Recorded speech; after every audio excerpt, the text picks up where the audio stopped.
Karine, Pamela, je suis ravie de vous avoir aujourd'hui. Pour cette première table ronde de la journée, j'accueille Karine Aubry, qui est directrice RH et RSE d'Universal Music France et anciennement DRH de Dailymotion.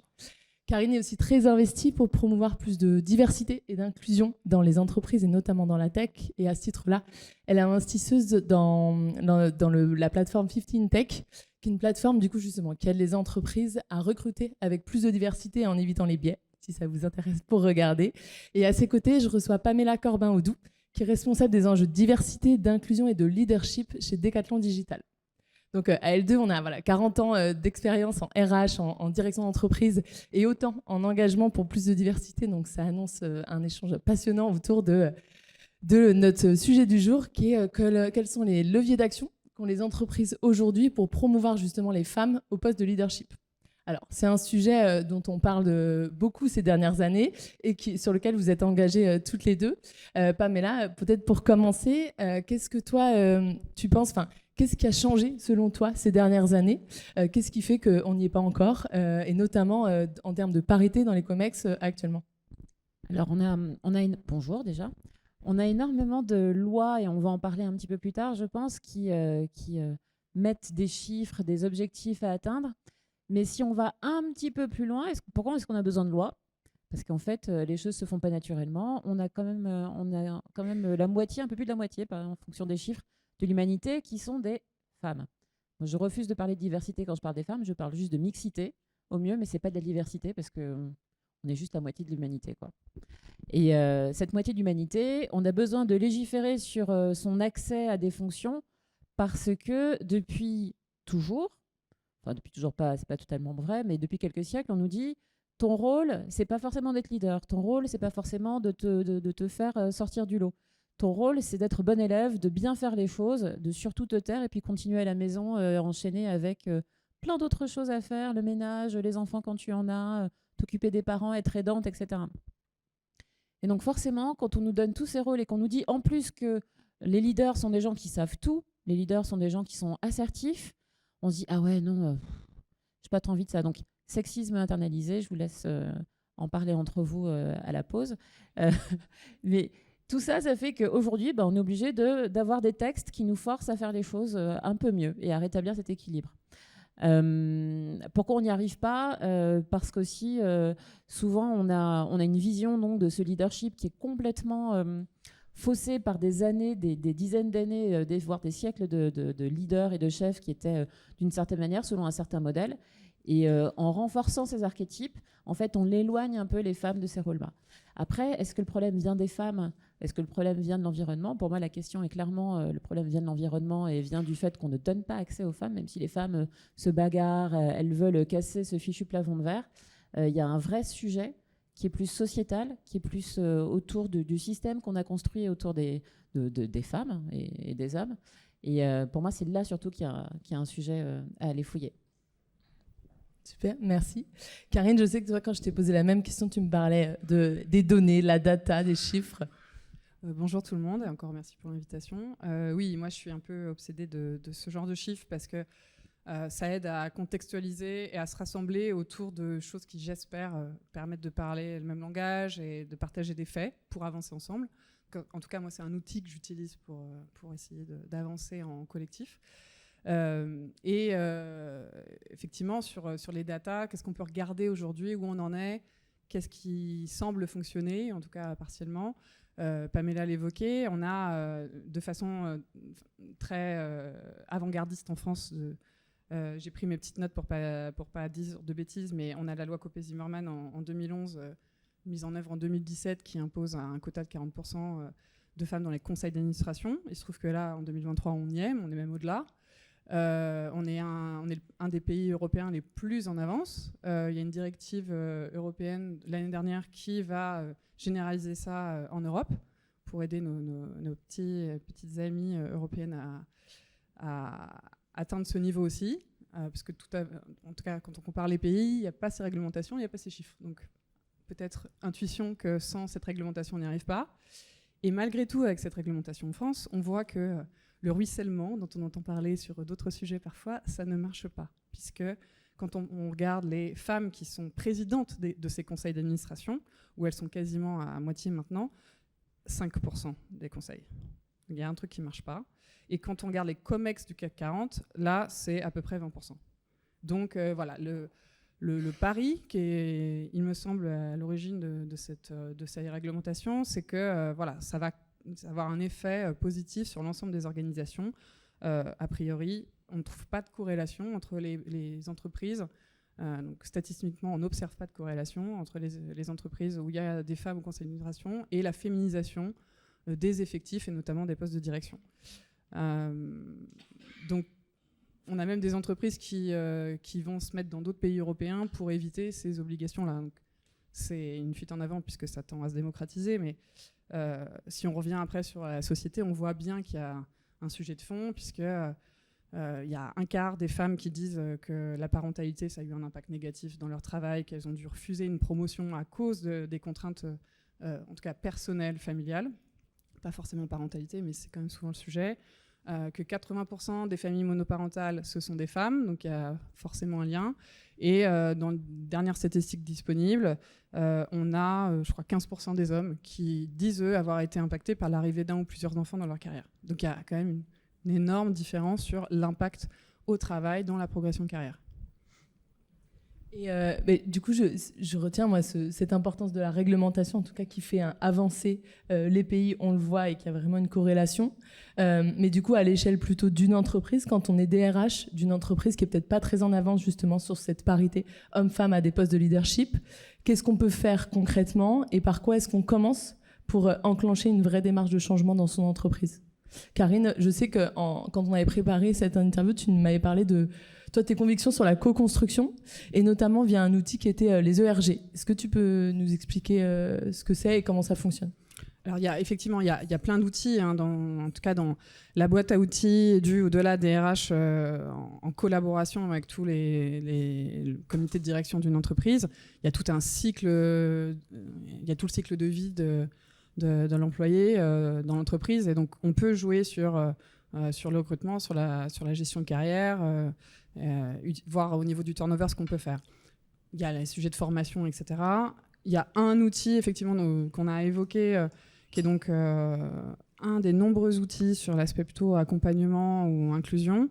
Donc ERG, si vous ne le connaissez pas, c'est un concept qui est né plutôt dans les années 60 aux États-Unis, qui veut dire Employee Resource Group, et qu'en fait, qui consiste en un collectif de volontaires salariés, plutôt basés sur leur identité, pas forcément de genre, hein, ça peut être sur les sujets auxquels ils s'identifient.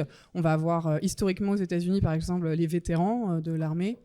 Ça peut être les survivants du cancer dans certaines entreprises. Évidemment le genre, évidemment la communauté LGBT, évidemment les personnes en situation de handicap. On a aussi des tendances plus récentes sur les personnes neurodivergentes, qui du coup contribuent à la fois à créer un safe space, comme une formule qu'on utilise souvent maintenant, pour des personnes qui sont concernées, où elles peuvent effectivement parler des situations qu'elles vivent, ou des craintes qu'elles peuvent avoir à des personnes qui savent de quoi elles parlent, à qui il n'y a pas besoin de réexpliquer tout, et sur lequel il y aura, en tout cas une présomption de bienveillance, et qui, du coup, en fonction de la maturité des entreprises, peuvent être investis d'un budget ou d'une responsabilité de monter un certain nombre d'actions de développement personnel, de formation.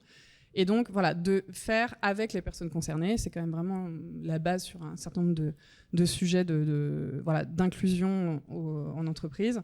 Et c'est évidemment pas un sujet RH. C'est les sujets en fait de RG en entreprise. J'ai pas d'avis déterminé sur le sujet, c'est ce que je te disais quand on partageait. Ça nécessite d'être animé, donc je pense que c'est pas forcément. Ça nécessite des gens volontaires et motivés, les salariés, j'entends, pour porter ce sujet-là, parfois s'exposer, en tout cas prendre la parole.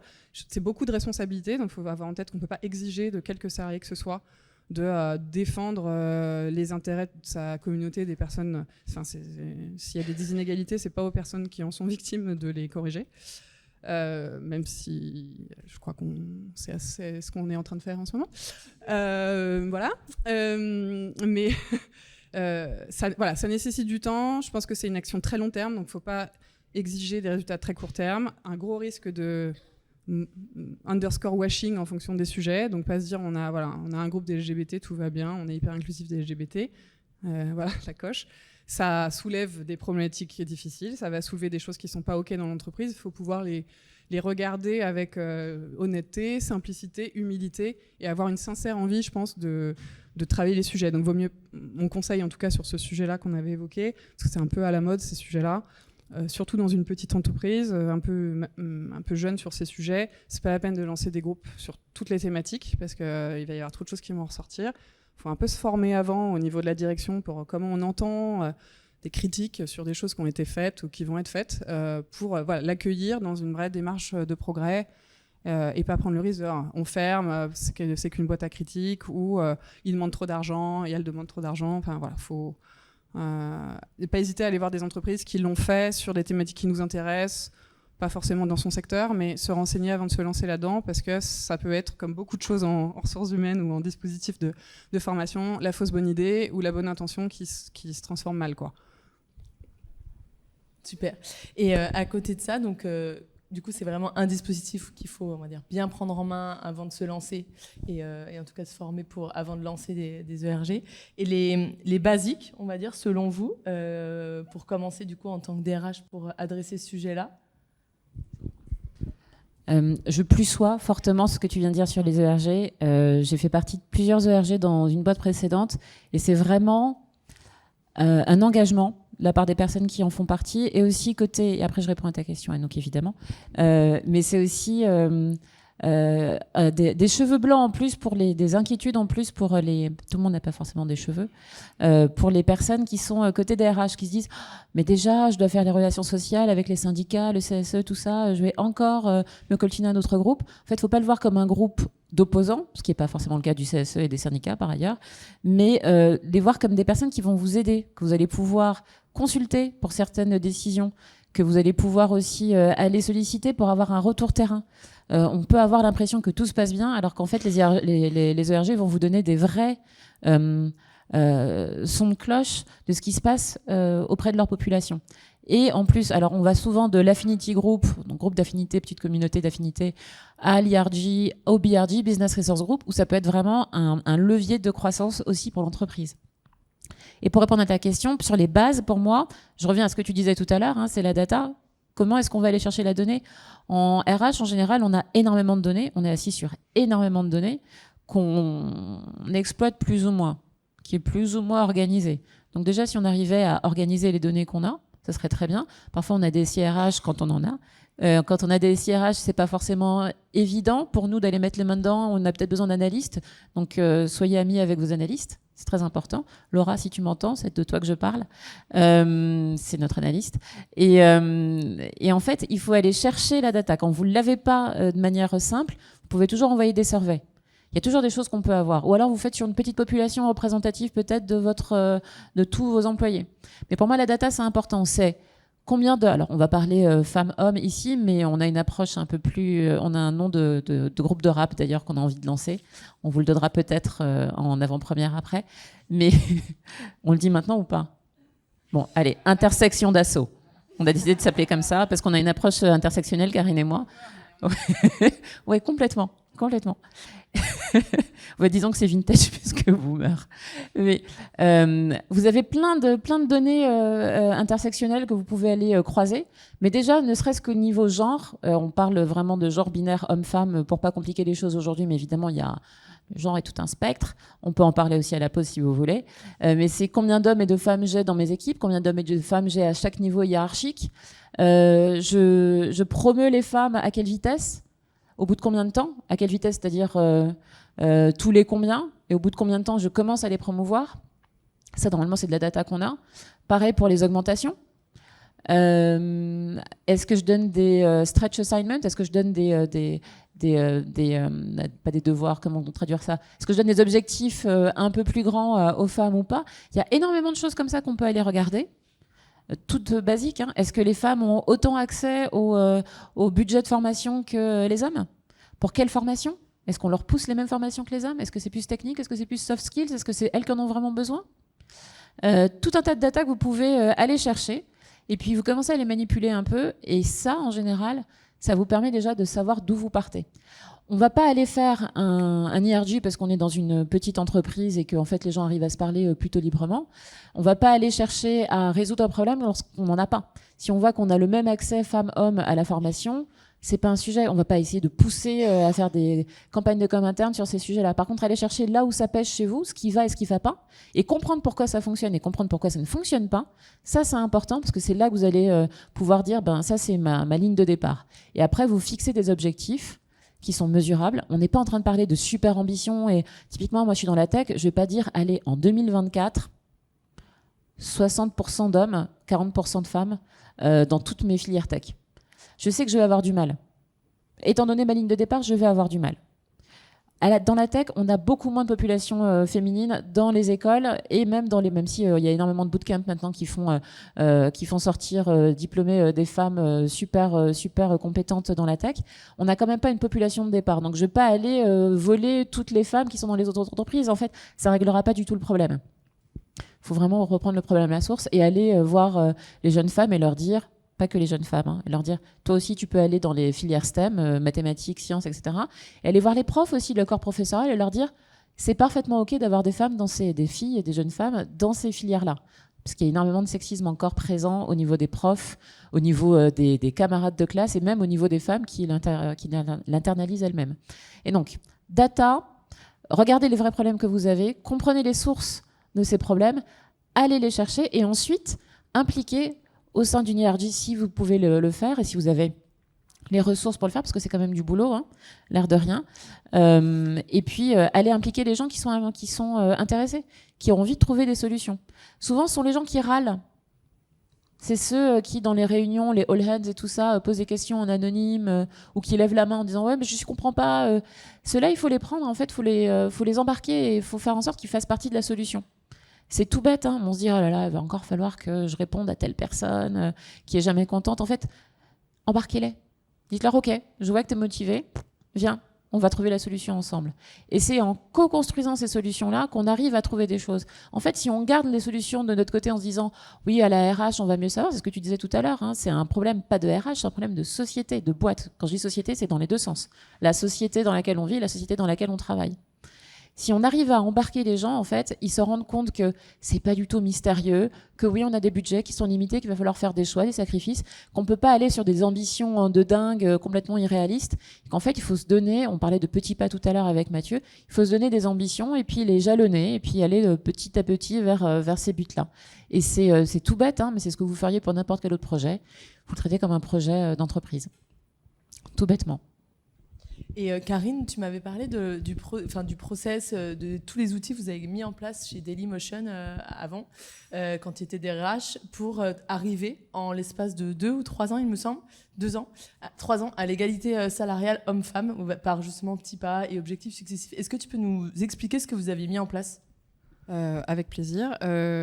Pour renchérir sur tout ce que Pamela a partagé, effectivement, la co-construction, ça passe pas forcément par des groupes de travail très longs. C'est juste dire appeler à l'ensemble des salariés. Moi, je l'ai fait il y a 15 jours. Je cherche des volontaires pour tester un module en français sur la loi française sur la prévention du harcèlement et de la discrimination.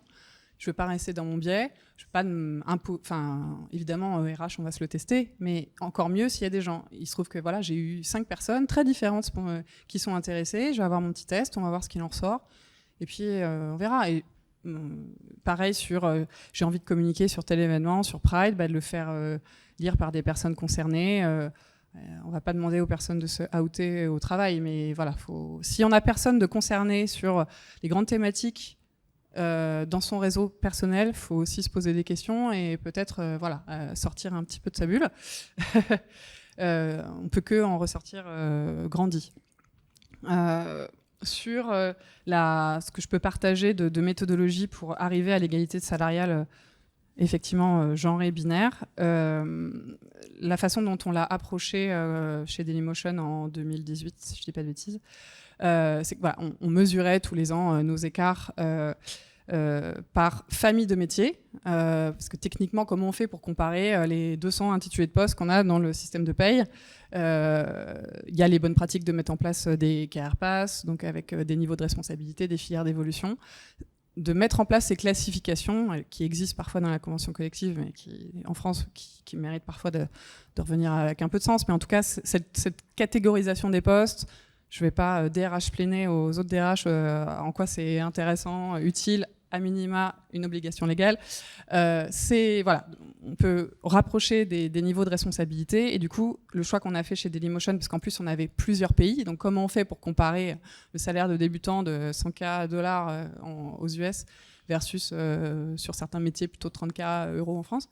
On a donc catégorisé par famille de poste. On devait en avoir 23, je crois. Famille de poste sur l'ensemble de l'entreprise pour environ 350 salariés, et sur 6 niveaux qu'on a identifiés, de junior jusqu'à SVP. Donc on est hors COMEX dans l'analyse que je vous partage. Et donc là, on compare effectivement sur des pays où on a une taille discriminante statistique, quelle est la différence. Et là, la première année, quand on fait ça, on se dit, bon, ok, 20% d'écart. Là, sur la dernière campagne d'augmentation, on a réussi à corriger enfin, ça ne devait pas de 20%, je crois que c'était plutôt 17%, mais on se dit, bon, sur la dernière campagne d'augmentation avec le budget qu'on a réussi à réduire de temps, on fait ça chaque année, c'est bon, dans 3 ans, on y est. On fait la mesure une année plus tard, avec pourtant une politique de recrutement, avec ces fourchettes qu'on utilise, bien sûr, etc. On se rend compte qu'on a perdu des points. Et donc là, on se rend compte que juste le funnel de recrutement, ce qui est une chose qui est, à l'époque chez Dailymotion, il y avait plus de turnover, donc c'était effectivement un point très important à surveiller, qu'on créait pas de l'écart de rémunération entre les gens qu'on vient d'embaucher parce que le marché a bougé et des gens qui sont là depuis longtemps. Et on parle de performance aussi, enfin à performance ISO, et on est sur une fourchette, pas un chiffre exact. Et on s'est rendu compte que sur les promotions en cours d'année, là, on n'avait juste pas pensé à faire cette analyse d'impact sur l'égalité pour les promotions, en disant bon bah voilà, on donne tant de pourcents, mais globalement, à quel point ça déséquilibre cette nouvelle fourchette. Et donc on a mis en place non seulement cette analyse d'impact d'égalité homme-femme à 100% des décisions qui impactaient la rémunération. Ce que ça implique parfois, promotion, ça veut dire ok, il y a telle personne qu'on va promouvoir, ça crée un déséquilibre avec telle autre personne, donc on se pose sur l'entretien de carrière. Est-ce que où on embauche quelqu'un qui est plus élevé que les plus anciens du marché, à période d'essai validée, on s'est déjà dit, on l'a prévu dans la masse salariale que on augmenterait les personnes qui sont du même niveau de rémunération. On dit voilà, c'est le nouveau marché. Donc on aligne tout le monde sur ce marché, hommes et femmes confondus, tout le monde peut en bénéficier. Il se trouve qu'une année, quand on faisait nos projections de là on arrive quasiment au bout des 3 ans, donc il faut qu'on ait atteint notre objectif, c'était inimaginable avec mon CEO de se trouver des excuses pour pas y arriver. C'était qu'une question, objectif de résultat, c'était clair. Et donc quand on fait nos projections et de budget, c'est-à-dire on a besoin de combien d'augmentation, on s'est dit ok, ça va pas le faire, entre équité et performance, il faut faire un choix. Et collectivement au niveau du comité de direction, on s'est dit il y aura des conséquences, mais on choisit l'équité, on choisit nos valeurs, et effectivement sur la performance, il faut qu'on ait un discours, on l'expliquera, mais de toute façon notre politique salariale, l'état du marché à l'époque, retenir les mercenaires qui de toute façon pourront toujours trouver plus élevé ailleurs. Nous on a autre chose à proposer, et donc on a fait le choix de se dire c'est l'enveloppe est d'abord sur l'équité, et s'il reste pour la performance, s'il reste et c'était pas gagné, on fera. Et en réalité on a réussi, donc les hypothèses étaient plutôt on va dire pas pessimistes, mais on avait vu large, et on a pu rémunérer la performance. Je sais pas dire si on a perdu des gens au final, il y a personne qui nous a dit officiellement je me barre parce que vraiment ras-le-bol de payer les gens équitablement. On n'a pas vu d'attrition, on n'a pas vu le taux de départ se développer, et on était fiers d'avoir assumé ça et d'avoir pris ce risque. Et en 3 ans. Voilà. Mais voilà, c'est beaucoup de travail, et parfois il faut savoir dire non à un candidat, à l'expliquer, et les gens peuvent l'entendre, candidat, de dire c'est pas cohérent avec nos fourchettes de salaire en fait. Donc on doute pas que c'est une valeur qui est pertinente pour vous, mais en fait chez nous ça va avoir des conséquences qui sont pas alignées avec nos valeurs, ça s'entend. Super, merci pour ce retour d'expérience. Tout à l'heure, vous parliez d'embarquer autour de vous les collaborateurs et d'aller chercher différents collaborateurs. Le challenge aussi, en tant que DRH, il est d'embarquer le top management. Quelle astuce, quelle action ou solution concrète est-ce que vous avez mis en place pour un peu faire d'eux vos alliés dans cette bataille, si on utilise ce mot-là? Pamela, toi, tu m'avais parlé un peu, voilà, tu joues sur plusieurs tableaux pour convaincre chacun d'eux. Je joue sur tous les tableaux. Je n'hésite pas à faire du chantage affectif quand il le faut même. J'y ai recours vraiment en dernière limite, mais je peux y aller pour la cause. En fait, ce que je fais avant d'avoir recours au chantage affectif, au chantage tout court, non, en plus c'est enregistré, il ne faut pas que je dise ça comme ça. Ce que je fais en général, c'est que j'essaie de présenter 3 choses. Il y a 3 bonnes raisons en général d'aller sur les sujets diversité, enfin de s'investir sur les sujets diversité, équité et inclusion. On peut parler maintenant, il y a énormément d'études depuis 2016, à peu près 2015-2016, il y en a chaque année qui sortent, qui sont très bien, sur les impacts d'une plus grande diversité, d'une plus grande inclusion au sein des entreprises.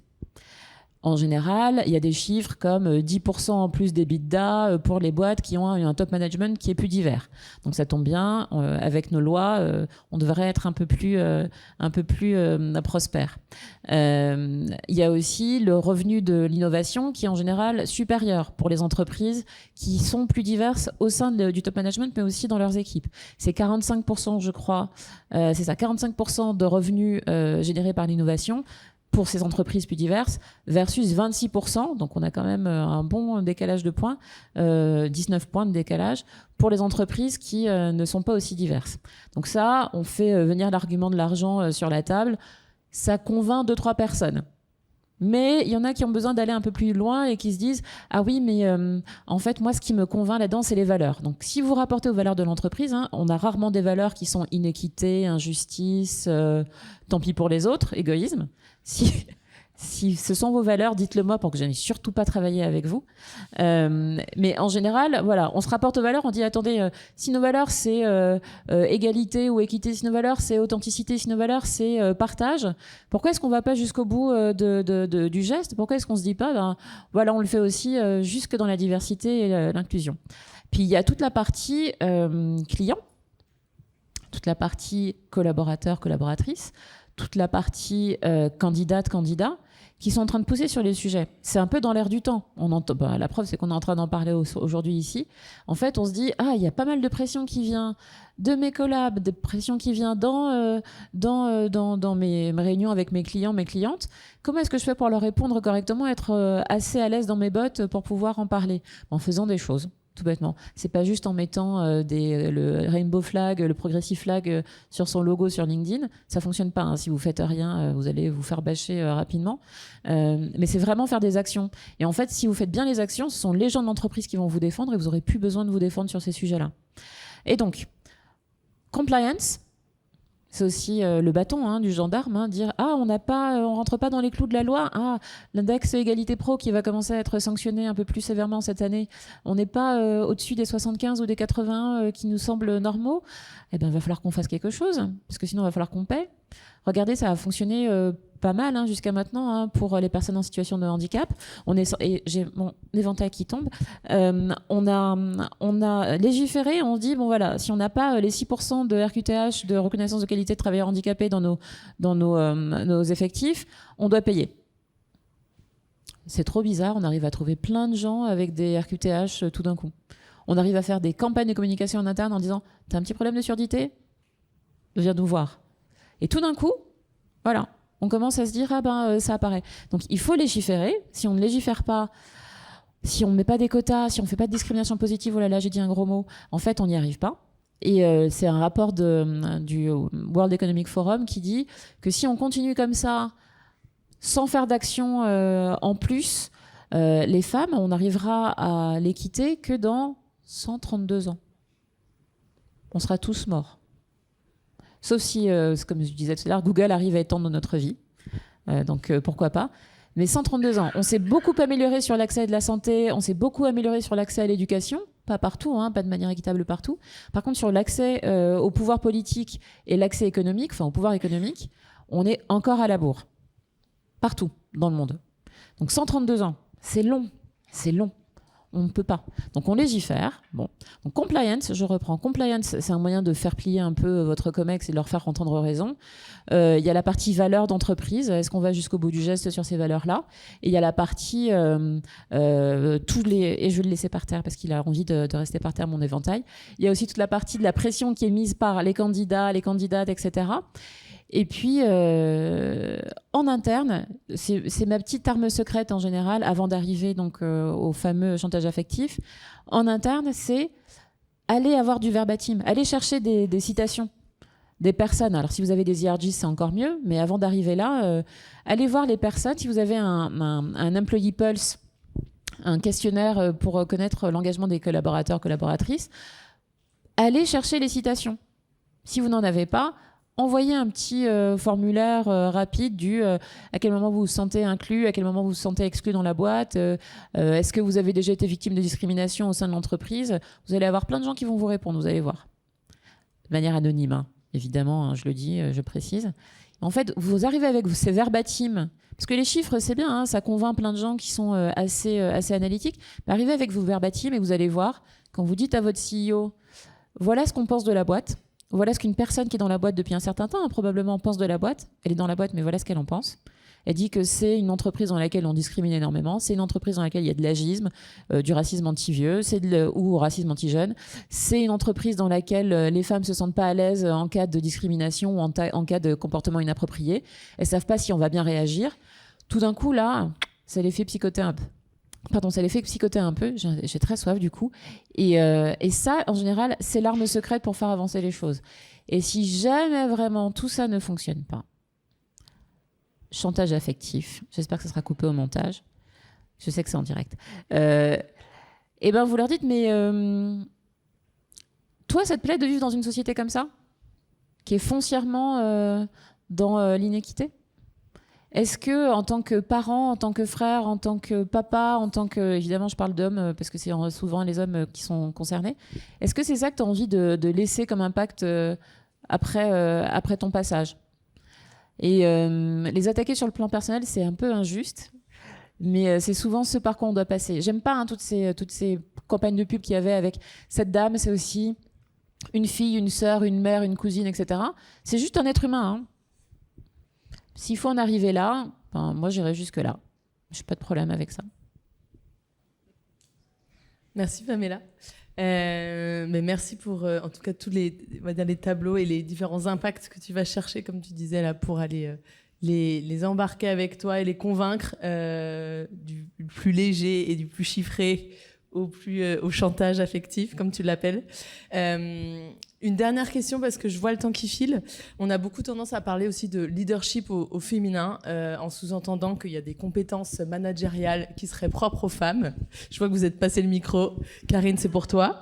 Quelle est, toi, ton opinion sur le sujet ? Et comment est-ce que chez Universal Music France, ça peut influencer aussi votre stratégie de formation et des actions que vous pouvez proposer aux femmes pour aussi adresser cet enjeu de promouvoir les femmes au poste de leadership? Depuis que j'ai été invitée à participer à cette table ronde, je me demande comment je vais répondre à cette question, entre ce que je pense sincèrement et ce que je peux dire. Je n'ai toujours pas fait mon choix, donc on va le faire en live. Oui, c'est bienvenue dans mes multiples personnalités. Je crois et je crois pas en même temps au leadership féminin. Je crois au fait que les femmes sont socialisées d'une certaine façon et donc sont amenées à développer certaines compétences plus que d'autres, puisqu'elles sont valorisées pour certaines compétences, comportements plus que d'autres. Mais je crois pas à une génétique de savoir faire des choses et d'avoir plus de mal à en faire. Je crois peut-être davantage à un leadership masculin, comme le disait Pamela, avec un cadre, avec un exercice de style qui est reconnu comme quelque chose qui fonctionne, alors qu'on voit que c'est pas le cas. On le voit dans les impacts de santé mentale, tout ce qu'il faut mettre en place de réglementation de RPS et de qualité de vie au travail, etc. A priori, c'est quand même un peu difficilement compatible. Je constate, et je suis passée par là aussi à titre personnel, que, en tout cas, les actions de formation, de développement, de coaching qui se développent de plus en plus, ça empouvoir quand même les femmes à casser un peu le syndrome d'imposture. Ça, je pense que c'est utile, effectivement. Je suis vraiment triste qu'on en soit encore là, mais je constate que ça marche.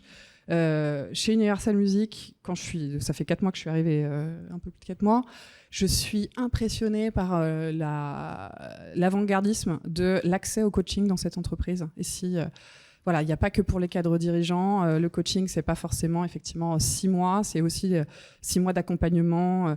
Il y a des choses vraiment. De ce que je vois, hommes comme femmes, comme non-binaires et comme autre façon, d'avoir un accompagnement qui n'est pas le ou la manager, parce qu'on est sur un autre champ, une autre perspective, qui n'est pas le référent ou la référente RH, parce que c'est aussi une autre vision. C'est pas le même métier en fait.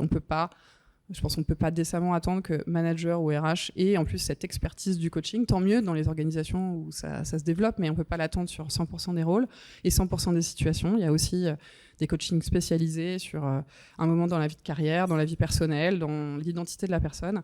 Et en tout cas, l'action de formation individualisée, idéalement dans l'accompagnement personnel, et donc d'où le coaching, et chez Universal Music, la démocratisation du coaching sur mesure ou en permanence. Je suis impressionnée par effectivement les talents que ça peut révéler, parce que voilà, le ou la coach qui croise plusieurs talents et qui peut, dans la majorité des cas, a accès aux ressources humaines, a accès à la direction pour dire je vois un potentiel là énorme qui nous aide dans l'identification des talents, des potentiels et dans nos plans de succession. Et ça ouvre des portes. Donc ça permet de mettre en lumière des gens qui vont peut-être pas rentrer elles-mêmes ou eux-mêmes dans la lumière. Je pense aussi à des hommes qui sont pas forcément dans le cliché du leader qu'on voit sur certaines affiches, pas ici. Donc oui, la formation, l'accompagnement, ça aide les gens à prendre confiance en eux et à montrer d'autres champs des possibles au service d'une performance. Et pas juste un style qui serait efficace et d'autres qui ne le seraient pas. Et toi, Pamela, ouais. Je plus sois sur la formation. Je pense qu'il faut de toute façon former tout le monde sur les biais pour qu'on puisse déjà prendre conscience. Ça veut pas dire que parce qu'on a été formé, ça y est, on a coché la case et tout est bon. Mais ça va déjà commencer à impulser le changement au sein de l'entreprise. Des gens qui vont se poser des questions. Est-ce que là, quand j'engage telle personne ou quand je demande telle qualité dans mes offres d'emploi, est-ce que je ne suis pas en train de genrer mon offre d'emploi ? Je plus sois aussi fortement sur est-ce qu'il y a un modèle de leadership au féminin ? Je ne suis pas à l'aise avec ça non plus. Je pense qu'il y a un nouveau modèle de leadership hybride, non genré, peu importe la manière dont vous l'appliquez, enfin vous l'appelez. Pour moi, c'est un nouveau modèle de leadership à créer. Ça va être du leadership situationnel, ça va être du leadership qui sera beaucoup plus authentique, qui sera aussi dans la vulnérabilité. Ça sera un leadership où on va aller demander la participation parfois et d'autres fois, il va falloir qu'on décide et qu'on tranche. Il y a plein de choses qu'on va pouvoir créer ensemble et faire évoluer parce que, évidemment, le leadership, c'est comme les gens, hein, ça évolue et la société, ça évolue. Ce que je ferai en plus, ce que j'ajouterai à ce que tu as dit, c'est montrer aussi les femmes dans des situations de pouvoir. On parle de mentorat, on parle de mentoring. Et on aime bien dire, faites mentorer les femmes par des hommes, etc. Alors ces hommes souvent sont des hommes qui sont dans des situations de pouvoir depuis un bout de temps, donc on est souvent on répète les mêmes modèles masculins de leadership qu'on connaît. Moi, ce qui m'intéresse, c'est aussi de prendre des femmes qui souvent disent « Ah, mais j'ai rien à apprendre, non, je me sens pas mentor, plutôt mentorée. » Non, vous avez des choses à apprendre. Mettre des femmes comme mentors, d'autres femmes, évidemment. Déjà, je pense que si vous êtes femme ici, vous devriez mentorer quelqu'un. Je lance ça comme ça, je vous laisse rattraper la balle au bon. Mais aussi mettre des femmes comme mentors d'hommes. On va demander aux hommes ici, combien d'entre vous ont eu un manager femme ? Ah, c'est pas mal. Tous. En RH en même temps. Ouais. Donc vous trichez un peu. Ça passe pour cette fois-ci. Mais posez-vous la question dans votre entreprise. Posez aux hommes la question dans votre entreprise. Combien de fois vous avez eu des managers femmes ? Et vous allez voir. Et le simple fait d'avoir des managers femmes, des femmes mentors pour des hommes, ça va leur donner aussi une autre vision du leadership. Une autre vision de ce que c'est que d'être un manager et d'avoir des idées, de donner une vision, de mener une équipe, d'avoir un projet. Pour moi, ça, c'est hyper important. c'est mettre aussi les femmes en position de pouvoir et puis les conforter là-dedans. Mais c'est pas une question de est-ce que ce sont les femmes qui veulent pas demander. Il y a autant de femmes en général que d'hommes qui veulent pas être managers. Comme ça, c'est clair. C'est environ 30% en fonction des entreprises, plus ou moins 30%. Mais qu'est-ce qu'on fait pour les mettre dans une situation qui leur permet aussi d'accéder à un nouveau modèle de management et à le construire? Merci Pamela. Je nous arrête là-dessus sur cette notion aussi de les mettre en visibilité, les femmes dans vos entreprises qui sont déjà en poste de leadership, pour valoriser ce modèle-là. C'est l'heure des questions-réponses. On a eu déjà 45 minutes riches d'échanges. Je commence par une question qu'on a eue en ligne pendant que vous réfléchissiez, si dans la salle vous en avez.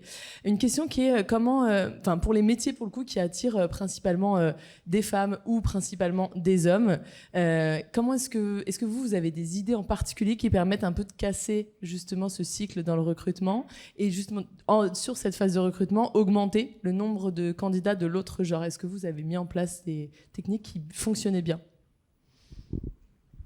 Ce que on avait mis en place chez Dailymotion, c'était c'est tout un travail en amont d'une équipe talent acquisition de réussir à créer un pipeline et de rééquilibrer ces déséquilibres de candidature et s'assurer d'avoir, en tout cas nous ce qu'on avait mis en place, on faisait un moment où on avait effectivement vraiment un enjeu de rééquilibrer les gens sur certaines fonctions. Il y a des équipes très féminisées et des équipes très masculinisées. De ne pas faire une offre si dans le process de recrutement, il n'y avait pas eu les deux genres, dans une approche binaire, les deux genres représentés. C'est-à-dire si on n'a pas fait l'effort de rencontrer au moins une personne, pas juste regarder un CV, rencontrer une personne, on ne pouvait pas considérer qu'on avait quand même donc charge à l'équipe recrutement de faire remonter parfois des profils, d'aller approcher des personnes, parce que voilà, 0 candidature, ça ne peut pas suffire sur certains métiers. Donc, c'est quelque chose à mettre en place sur le moyen terme, parce qu'effectivement, ce n'est pas très audible pour un ou une manager qui est très pressé de remplacer quelqu'un qui vient de démissionner alors que ce n'était pas prévu, de dire je vais pas prendre 6 mois, le temps que tu me fasses ton pipeline, là, diversifié. Moi, j'ai quelqu'un très bien que je connais, il m'a recommandé par mon cousin, on le prend. Donc, ça se fait pas du jour au lendemain. Il faut avoir son... Ça, c'est tous les talent acquisition qui sont là ou qui nous écoutent connaissent bien le sujet du vivier. Ça peut s'appliquer sur d'autres critères que le genre pour ceux qu'on a le droit de traquer. Ce qui me semble important, c'est dans les process de recrutement qui, à mon sens, idéalement, sont le plus collaboratifs possible, être plutôt dans une cooptation, en tout cas une prise de décision à plusieurs, avec une vraie contribution, hein, pas dans un amour du consensus, mais dans le fait d'une complémentarité d'évaluation et de point de vue. C'est important d'avoir une diversité dans les gens qui font passer les entretiens pour avoir une autre perspective, pour qu'une personne éventuellement minorisée se dise il y a quand même quelqu'un qui me ressemble dans cette boîte. S'il n'y a personne qui y ressemble, il faut se poser d'autres questions, il faut bien commencer quelque part. Mais il y a aussi une question de confiance. L'entretien, c'est quand même un exercice de style de performance. Quand on a dans la salle quelqu'un personne à qui on ressemble et qui peut être moins à même de comprendre des difficultés professionnelles, de sexisme ordinaire, de racisme ordinaire, de handiphobie ordinaire, de LGBT-phobie ordinaire. Il ne s'agit pas de se outer sur tous ces sujets, mais de se dire ok, il y a au moins quelqu'un dans mon process qui va me comprendre et me cerner. Et dans les process, on ne parle pas que de ses réussites. En tout cas, j'invite à discuter aussi des difficultés parce que c'est ça qui est très apprenant. Une variété de panels aide à donner leur chance aux personnes qui partent déjà avec, on connaît plein les dessins, hein, donc on a le même point de départ, mais sur le parcours, même s'il fait la même durée, il n'y a pas les mêmes obstacles dessus. Ok, super. Donc vraiment avoir au moins avoir eu en entretien une personne de chaque genre pour pouvoir faire une offre et diversifier les profils des personnes qui participent au process. Ça me semble être atteignable comme cadre. J'ajoute, regardez vos offres. C'est ce que je disais tout à l'heure. Regardez vos offres d'emploi. Est-ce qu'elles sont écrites pour faire en sorte que tout le monde ait envie de venir ? Encore une fois, les femmes, on est hypersensibles, généralité, hein, c'est pas le cas pour tout le monde, hypersensibles aux attendus. En général, on y va que si on a au moins 100%. J'insiste sur le au moins 100%. Ça veut dire que si on fait pas tout ce qu'on nous demande, plus d'autres choses, on aura du mal à postuler. Là où les hommes, c'est en général 70% des compétences demandées. Il y a une entreprise américaine, une université américaine rapidement, qui avait fait un test pour pouvoir féminiser ces équipes pédagogiques, qui avait dit on va faire une annonce et on va dire qu'on ne veut que des femmes. Il y a quand même eu des hommes qui ont postulé. C'était écrit en gros en haut. Hein. il y a quand même eu des hommes qui ont... On ne veut que des femmes avec ça comme profil académique. Il y a quand même des hommes qui ont postulé. Donc, attention à la manière dont vous écrivez, vous formulez vos offres, et puis, vos annonces de job. Et puis derrière aussi, assurez-vous que le process est correct. Si vous demandez à faire un case study qui va prendre 3 heures 3 heures de travail en amont pendant 3 jours, puis une présentation, c'est pas forcément la personne qui s'occupe des enfants, du ménage, etc. à la maison qui va pouvoir faire ça rapidement. Pareil, si vous faites des entretiens sur des horaires où en fait il y a une personne qui est aidante ou autre, ou parent par exemple, pas simple. Donc attention à ce que vous demandez aussi en termes d'exigence pendant les process. Super. Merci pour vos réponses. Est-ce qu'il y a d'autres questions dans la salle? Oui, je vous passe le micro. Moi, je travaille dans les groupes ETAM. Et nous, on a une situation qu'on a quand même 97% des femmes. Ça ne veut pas dire tout ce que vous avez dit. Ça ne veut pas dire que dans les commerces, dans les centres de direction, on est à 40%, rien. Même si on est 97% des femmes. Donc, à chaque fois qu'on essaye de mettre en politique des femmes, ça revient à la question, mais on est 97% des femmes. Donc, ma question, c'est un peu, vous avez des tips comment on peut aborder ces sujets dans une boîte qui, dans l'analyse, on est déjà à 97%, mais ça ne pas signifie un futur, comment je peux dire, corporative, une évolution jusqu'au bout. Ça ne veut pas dire développer des femmes. C'est ça qui... J'aime bien regarder les plans de succession, moi, et dire, à tel et tel niveau, on se retrouve avec quelle proportion de femmes, et faire des pyramides, tout simplement, avec hommes-femmes. Visuellement, déjà, ça va marquer. Puis on va arrêter de dire que 97%, en fait, c'est l'arbre qui cache la forêt, en fait. Je suis un peu combative là-dessus. On va regarder. Je pense que ce qui est important, c'est d'aller parler aux personnes qui sont tout en haut et leur dire, voilà la photo de l'entreprise. 97, c'est un fait. Ce qui n'est pas normal, c'est que la proportion soit inversée ou pas du tout la même, ou très très différente de celle-ci, de 97%, dans les instances stratégiques où on prend des décisions hiérarchiques, etc. Pour moi, c'est déjà un premier truc. Ensuite, en fait, pour moi, c'est plus du bon sens qu'autre. Donc, je dis pas que chez ETAM, on en est dénué, hein, loin de là. Mais pour moi, il y a une vraie question de est-ce qu'on est capable de voir la réalité ? Et ensuite, regarder, se dire, dans votre plan de succession, vous avez qui ? Est-ce que vous avez que des gens qui vous ressemblent ? Est-ce que vous avez des clones ou est-ce que vous avez d'autres personnes ? Si vous continuez à avoir des clones, vous allez vous kodakiser à un moment ou à un autre. Après, en complément pragmatique, trouver des alliés, peut-être plutôt des hommes, pour vous aider à avancer sur ces sujets-là, parce qu'aller au casse-pipe toute seule en tant que femme, c'est un peu perdu d'avance. Santé mentale, tout ça. Faut être indulgent avec soi-même, et il y a des montagnes faut choisir ses batailles, il faut avoir un temps. Je dis pas que les personnes, je fais pas c'est pas sur ETAM en particulier, mais faut pas mener ces sujets-là, c'est un peu ce que je disais dans les ERG. Quand on est concerné, on va aussi penser qu'on a un biais sur la situation. Donc, il faut le travailler avec plusieurs personnes, et idéalement des personnes qui ont peut-être, on peut le regretter ou pas, mais plus d'écoute sur ces sujets-là, parce qu'on va penser à tort qu'ils n'ont pas d'intérêt personnel dans la situation. Merci. Est-ce qu'il y aurait une autre question ? Non ? Du coup, j'en profite pour rebondir parce que du coup, vous parlez d'aller chercher des alliés dans le top management. Quand on préparait, justement, vous me parliez toutes les deux de la stratégie un peu d'aller chercher la personne qui est la plus sensible sur ce sujet-là pour en faire votre allié. En tout cas, la personne qui sera la plus à même de vous rejoindre dans cette dynamique, de la former, de lui donner un maximum d'éléments pour la convaincre et qui, elle, derrière, sera ambassadrice au sein du COMEX. Est-ce que vous avez mis en place justement ces petits tips et qu'est-ce que vous avez fait pour que ça marche et petit à petit que ça prenne un peu justement dans le top management, là où parfois justement il y a des inégalités, là où même dans des entreprises très féminisées? Moi, ce que j'aime bien faire, c'est sur des dispositifs de formation ou des conférences ou des projets RH qu'on va porter en termes de pilotage d'architecture, de quand même toujours trouver un sponsor ou une sponsor en fonction des sujets, business, qui va se dire, qui va prendre la parole à l'écrit ou à l'oral quand on va lancer ces projets, pour dire c'est pas qu'un sujet RH, sur ce sujet-là, ça me tient à cœur. Donc, par exemple, là, on a lancé chez Universal Music France le déploiement de la fresque de l'équité.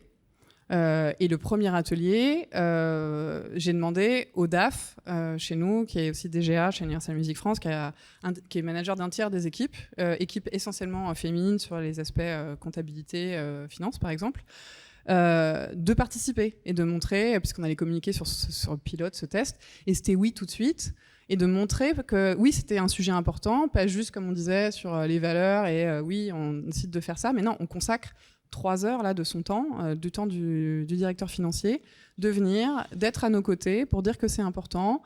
Et ensuite, si vous connaissez les formats de fresques, il y a un plan d'action personnel derrière. Et évidemment, quand on est là, il a pris un autre engagement au sein de l'entreprise sur un autre projet qu'on tournait. Donc voilà, c'est qu'on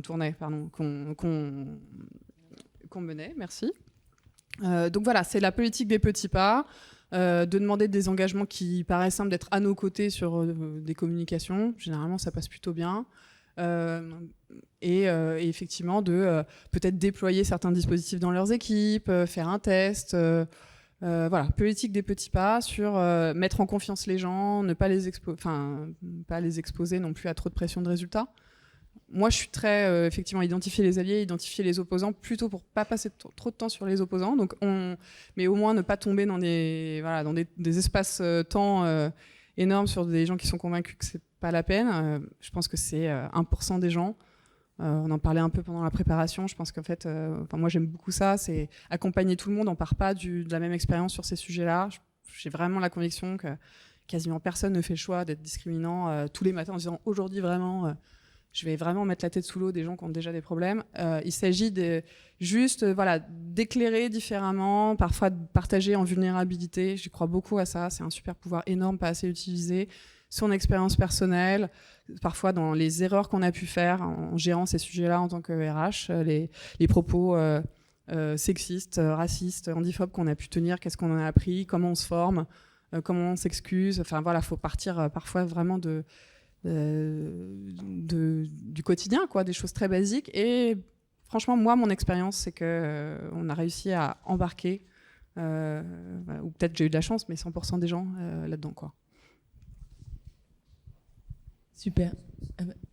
Je rajoute peut-être parfois ces 2 sponsors aussi. Avoir un duo de sponsors, ça peut être pas mal. Il peut y avoir un peu de compétition entre les deux en plus. Et j'aime pas forcément avoir que des gens qui sont acquis à la cause, parce qu'encore une fois, ils ont le biais. Ça me permet aussi de faire venir d'autres gens qui sont peut-être pas convaincus, mais leur dire viens nous montrer pourquoi t'es pas convaincu. On va se former ensemble et tu vas nous faire comprendre. Et avoir cette personne et la faire basculer, j'allais dire la convertir, mais c'est quasiment ça, la ramener vers notre cause, vers plus de diversité, d'équité et d'inclusion. Ça peut aussi nous ouvrir, nous allumer quelques petites ampoules en disant ça, en fait, ce levier-là, on n'y avait pas pensé. Mais maintenant qu'on a travaillé avec Gérard, oui, on se rend compte qu'on aurait pu aborder cet angle-là. Et donc, on le fait aussi avec les équipes. Et ça peut aussi emmener les gens qui n'étaient pas convaincus avant. Super. Merci beaucoup, Pamela et Karine, pour tous ces échanges, vos retours d'expérience qui étaient très riches et qui, j'espère, vous donneront quelques clés pour continuer à avancer sur ces sujets et cet enjeu important et qui nous tient à cœur. C'est l'heure de laisser la place à la deuxième table ronde d'aujourd'hui dédiée au développement personnel. Et on va faire avant ça une pause de 3 minutes, m'indique la régie.